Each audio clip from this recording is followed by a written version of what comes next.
Ei, gente!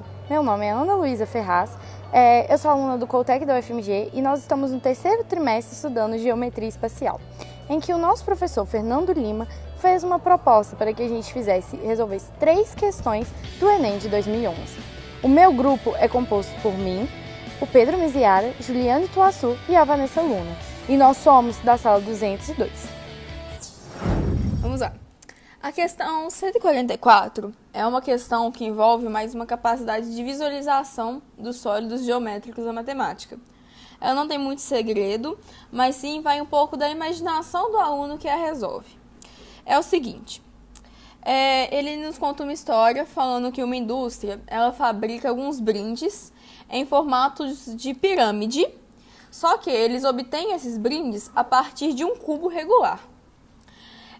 As informações dadas são que os pontos A, B, C, D e O do cubo e da pirâmide são os mesmos e que esse ponto O aqui ele é central com relação às arestas, todas A, B, BC, CD e DA. Ou seja, ele está bem no centro do cubo aqui mesmo. E aí, a questão nos pergunta como que devem ser os cortes para poder chegar na pirâmide. Aí tem a opção, se são todos os cortes iguais, são feitos 4 cortes, ok? Se são todos diferentes, 3 iguais e um diferente, apenas 2 iguais e os outros 2, um diferente do outro, e iguais 2 a 2. A resposta correta é iguais 2 a 2. Por quê? Essa questão, como eu falei, ela envolve mais uma capacidade de imaginação do sólido geométrico. Mas eu desenhei esses 2 esqueminhas aqui para ajudar a compreender melhor. Os 2 primeiros cortes eu chamei aqui de corte S1, que é feito nessa lateral aqui, é cortado aqui e aqui. É como se pegasse esse ponto O aqui e cortasse essa quina aqui do cubo assim, olha, de um lado e do outro. Uma informação importante que a gente deve analisar é que como é um cubo e as arestas são iguais, e esse ponto O é central, a pirâmide formada é uma pirâmide regular. Como assim? Ela tem a base quadrada, certo? E todas as laterais, elas são iguais. Então, aqui, nós formamos a lateral aqui da aresta BC e da DA. Então, são 2 cortes iguais.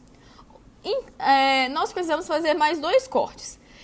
Como a gente vê essa figura formada aqui no meio, aqui assim, olha, é um prisma de base triangular. Aí a gente vê essa aqui, ó, é a base, tá vendo? Essa e essa. São as bases do nosso prisma.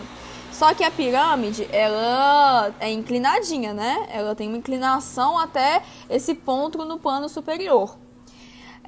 O segundo corte é bem difícil de mostrar no desenho, mas ele é feito nessa região aqui, assim e assim, do nosso prisma. Aqui eu mostrei mais ou menos, e essa parte aqui foi a parte cortada. Eu chamei essa outra parte cortada de S2. E como a a face frontal e a de trás elas são iguais, os cortes também devem ser iguais. Ou seja, os cortes, os sólidos S2 do segundo corte, eles também são iguais.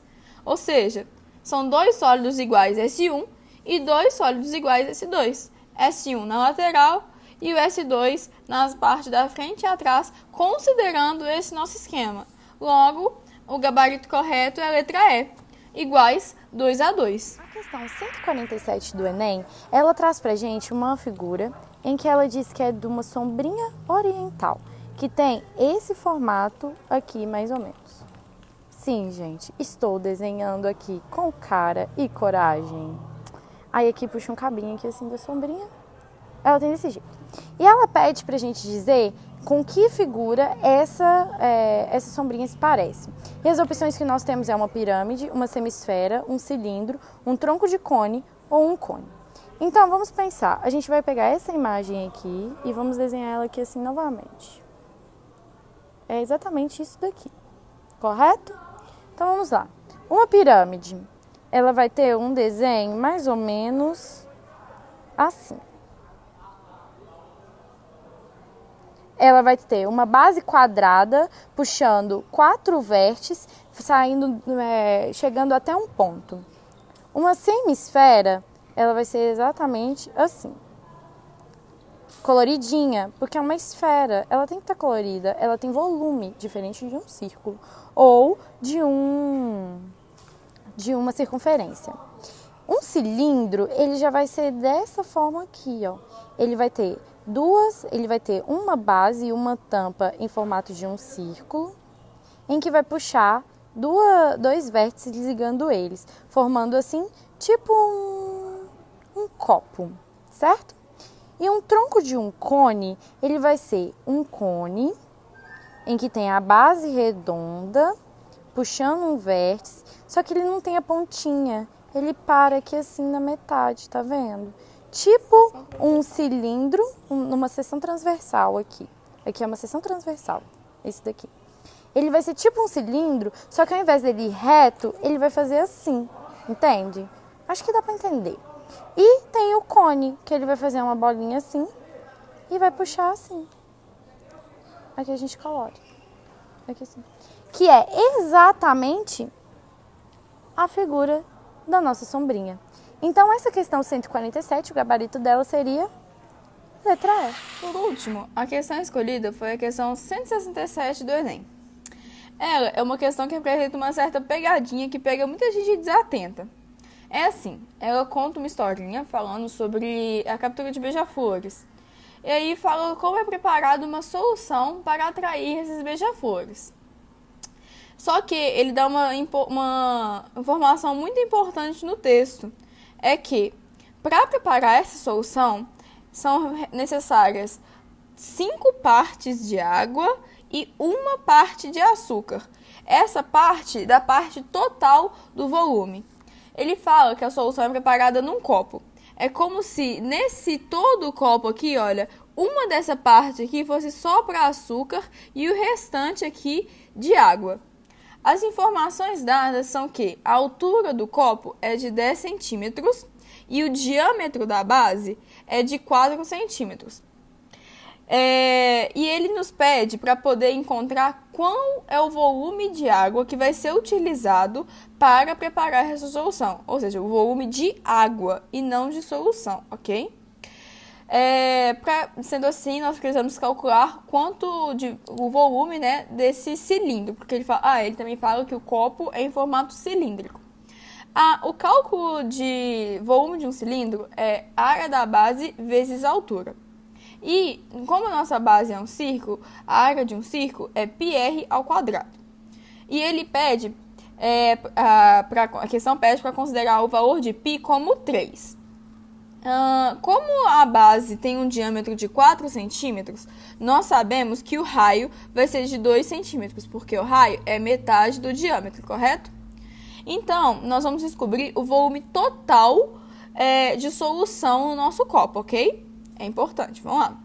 Então, o volume do cilindro vai ser a área da base, que é π, considerado como 3, vezes o quadrado do raio, assim. Vezes 10, porque é a altura que ele nos dá, ok? Aqui vai ficar assim, olha, aqui vai ficar 4, certo? Vezes 10. Então, o volume do nosso cilindro é de 120 centímetros cúbicos. 1 centímetro cúbico, convertendo as unidades, né, é 1 ml. Então, 120 centímetros cúbicos corresponde a 120 ml. Então, a capacidade total do nosso copo é 120 ml. Só que ele pede somente de água. Nessa questão, é importante fazer uma consideração. Porque nós sabemos que na prática, né, na química, o açúcar ele se dissolve em água. Mas nesse caso, ele fala da adição de partes e não da solução final. Entendeu? Então, a gente tem que considerar que o copo ele é constituído de 6 partes e 5 delas vão ser de água. Ou seja, 120, o volume total, que é 120, ele vai ser dividido por 6, porque assim a gente obtém o volume de cada parte. E aqui, né, dá 20 ml. Como ele nos pede o volume total de água, e ele nos fala que é 5 partes de água, a gente vai pegar o valor de uma parte vezes 5, que é igual a 100. Então, o gabarito correto da nossa questão é a letra C. Aqui, ó. 100 ml de água e não 120, que é a capacidade total. ok? É uma questão que pega muita gente pela falta de atenção no texto e que envolve basicamente o cálculo de volume de um cilindro, ok? Então é isso aí, 100 ml.